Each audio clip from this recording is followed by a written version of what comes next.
dog when it growled. I looked at him in surprise. I went to Julio's to get alcohol for these damn bug bites. What the F happened to the car? I asked, trying to deter his anger. I could sense that whatever happened didn't matter. Whatever did happen, he was determined to make it my fault. Whatever, you bitch. I'm effing sick of your shit. I almost dropped the bag in my hand. I was right. He was pinning something on me. Anything, so he didn't have to take any responsibility. And how the F is this my fault? I asked, upset. I've been out here waiting for you for like 3 hours. You don't return my calls or my texts. How the F am I supposed to know what's going on if you don't tell me nothing? I yelled. Shut the F up, you B. Shut the F up, yo. Damn, I effing hate your ass, he yelled. Hugo, Waldo's friend, pulled up and parked about 2 houses down. I bit my tongue and squatted down. I opened a bottle of green alcohol to rub them on my legs. The bites had increased and the itching was unbearable. As I placed the bottle on the ground, I caught a glimpse of Waldo's sneaker as he launched it at my face. I remember falling back and the back of my head smacking real hard on the concrete. I felt his foot kick me in the ribs twice. Then he kicked me once more directly in the face. When he went to do it again, Hugo tackled him and held him on the ground. I felt blood in my mouth and my head was spinning. I rolled over and tried to get up, but my ribs hurt too much. I just collapsed onto my side.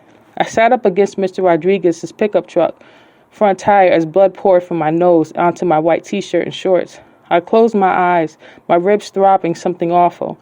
I leaned forward to try to get up and the pain intensified. I screamed, but the pain choked me. All I could do was sob. Hugo had ran over to me. He squatted down and helped me to my feet. I was wimping and favoring my left side. He pinched my nose as soon as he saw how much I was bleeding. He pushed my head back and walked me to his car. He sat me down on the passenger side and popped the trunk. He brought me a tube sock from a set he had just brought from the store. He said it was all he had. I nodded and pressed the sock to my face. I watched Hugo run back over to Waldo, just scolding him and pushing him. Don't put your hands on a woman. Are you effing stupid, Waldo? He screamed at him. When Waldo pulled out his gun, Hugo backed away. F you, Hugo. My car is effed up because I was rushing to get back to that fat bitch in your car. She's effing lucky I didn't shoot her stupid ass, he yelled, pacing back and forth. Hugo clenched and unclenched his fist. He wanted to fight him, but Waldo was too much of a punk. He'll pull out a gun. Hugo walked back to the car and got inside. You okay? He asked me.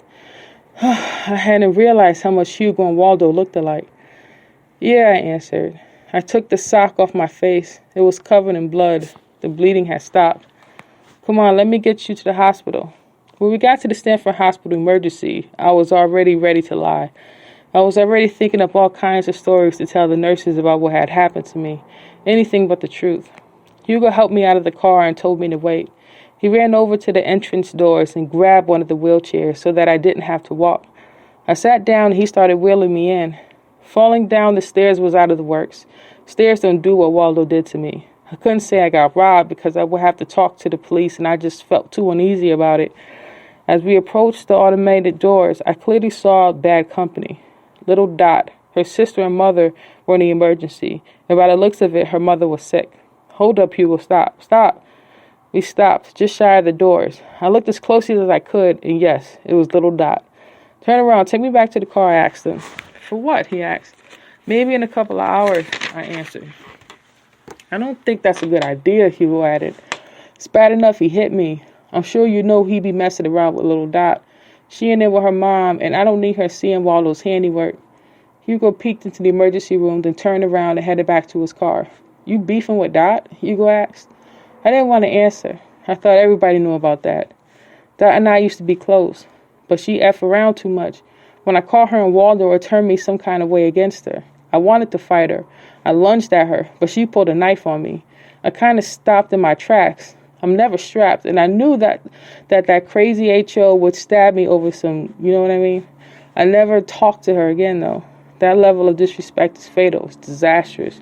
You think Waldo would know not to F with her? Nope, not that a-hole. Any chance he get, he over there. I felt nauseous and tried to shake it off. I opened the door and threw up. A little blood, mostly ramen noodles. I closed the door and leaned back. You all right? Hugo asked. Yeah, I answered. Hugo started the car. Look, Ia, I gotta bring my little brother to his dad's house out in Long Island.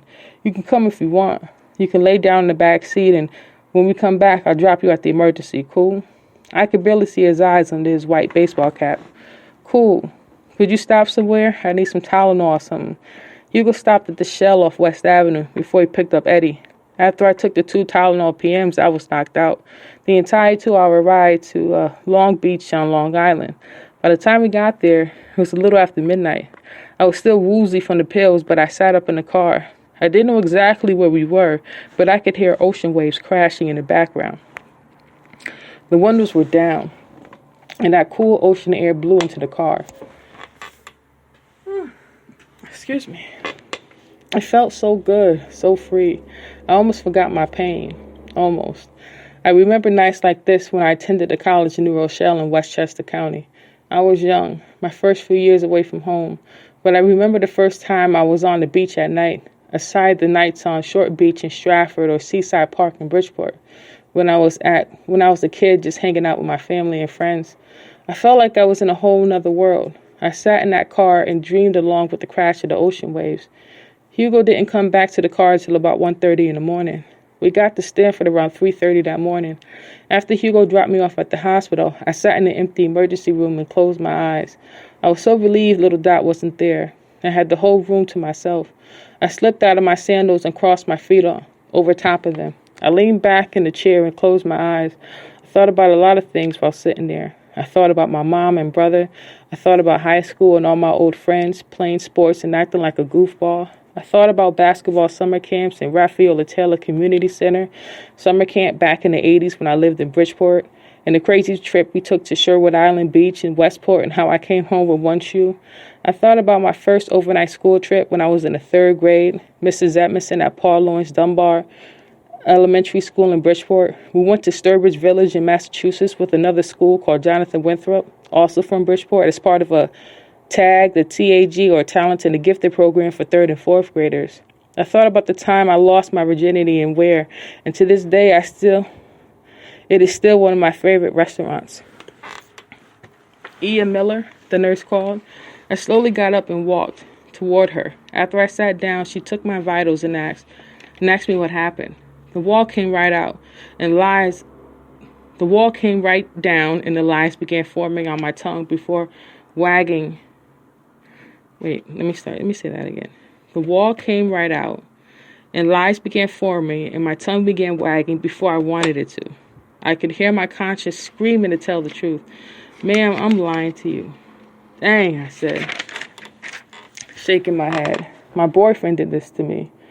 Has he done this before? She asked. No, I didn't lie about it either. Too many times to count, I answered. I know what kind of guy he is, and I'm just stupid. I don't know, ma'am. I guess broken people do broken things. She typed info into a computer, then she turned and got real honest with me.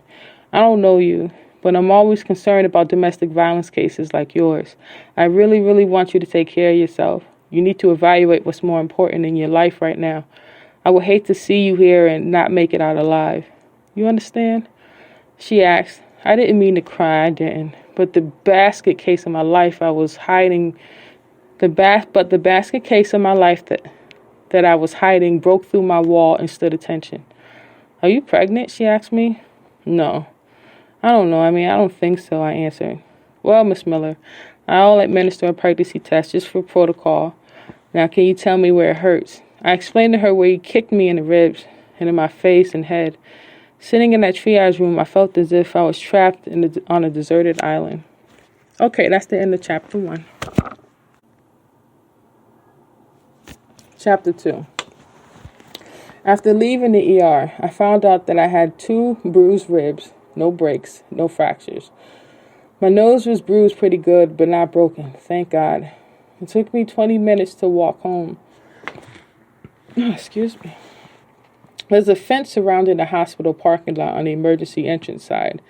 If there was a hole in the fence, I could literally walk through it and be at the end of Waterfield. But because there isn't, I had to walk around to the top of Stillwater and come down. I got home about 9 and slowly made my way up the steps. I saw my iced tea and chips untouched laying in the grass where I left it, and the bottle of green alcohol spilled over next to my blood stain on the sidewalk. I took my key from around my neck, then opened the front door. God, I heard them before I even reached the top of the stairs. Her hooting and hollering like Waldo was killing her. It came to no surprise. Little Dot. I would have been hurt, but I was already bruised and battered. Their sex noises were coming from the bathroom, on the other side of the apartment, next to the kitchen. I walked into the bedroom and grabbed my fanny pack and the $20 I had left. I walked back to the door and they were still going at it.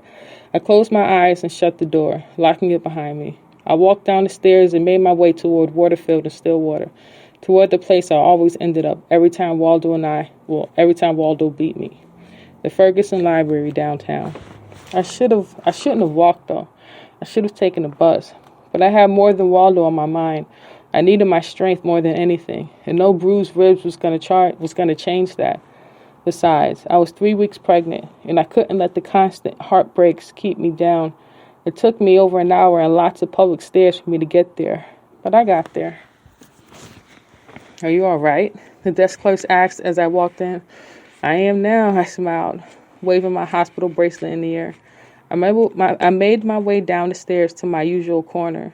The good Lord knows I love history and documentaries. I spend my time after beatings like those lost in Science and National Geographic magazines, reading articles on World War I and World War II, Agent Orange and germ warfare. I read about poverty in the Sudan and ISIS and the State of Islam. Over the past 10 years, I'd accumulated a stealthy mind, but no one to share it with. I sat down and read articles about an all-female fighter pilot regiment during World War II called the Night Witches of the Soviet Air Force. They dropped more than 20,000 bombs on the German forces during World War II. I learned about Antoni Gaudí and his influence in architecture in Spain, his upbringing in a famous church that he never finished. Then Waldo called, but I didn't answer the phone. I turned off the ringer because Waldo goes psycho when he's not answered. Then he beats up on the phone. After about 18 unanswered calls, he began texting. I could have easily ignored him, but his constant calling and texting was just killing my concentration. I lost interest in my articles. I broke again, enraged by his audacity to call me, and I texted him back. I let him have it, everything I had. He was every bum and stupid MFer I could think of. He was just lost and arrogant and stupid, and he F stupid like Dot in the bathroom while I came and went. He didn't like that one, though. He didn't like it at all. He denied it to his gritty white teeth, but my constant LOLs to his lies pissed him off. He threatened me and said I can find my clothes outside on the street and to take my nasty ASS and go F off. Oh, and if he sees me on the street, his BITCHs was going to F me up. Now that one scared me. Not that they would harm me, but they would harm what I was carrying. I turned my phone off in tears and thought about my mom. Choosing Waldo over her and my brother set us apart so far that we'd never be the same again. How could I tell her that I was pregnant, beat up, and out on the street? Things were a little more complicated than I'd like them to be. The only way she'd forgive me is if I was done with Waldo, full circle, on my feet and self-sufficient. I think that pissed her off more, though, my dependency on him, as if I wasn't raised to depend on myself and to ask God for help when in trouble. When the library closed, I decided to take the bus home instead of walking. And just like he promised, out on the street, wore my clothes all over the fence and sidewalk. I made my way to Julio's and bought a big black trash bag. I put all my clothes in the bag and dragged it behind me. My ribs were too sore for me to pick it up and carry it over my shoulder. I was scared. Where was I going? Who could I call? My list was short. Everyone with their hatred for Waldo and my just desserts for staying with him. I walked across the street to the laundromat to clear my head. I didn't need half the clothes I was carrying. They were raggedy and worn out. I threw away everything except the few complete outfits and underclothes. I threw those in the washing machine. I went to the bathroom and changed out of the bloody clothes I had on from yesterday. I walked out of the bathroom, turning the shorts inside out. As I went to throw them into the machine, the Win for Life ticket I bought from Julio's was sticking out the back pocket. I had forgotten all about it. I put it in my sweatpant pocket and started the machine. I sat down on one of the seats by the door and pulled the ticket out. At least just give me my money back, if anything, I said to myself. I could use the $5 to eat till I could figure out what to do next. I scratched the first line and got nothing. I scratched the second line and won $6. Thank you, I said to myself. But something happened when I scratched that third line that I was not expecting. Something grand.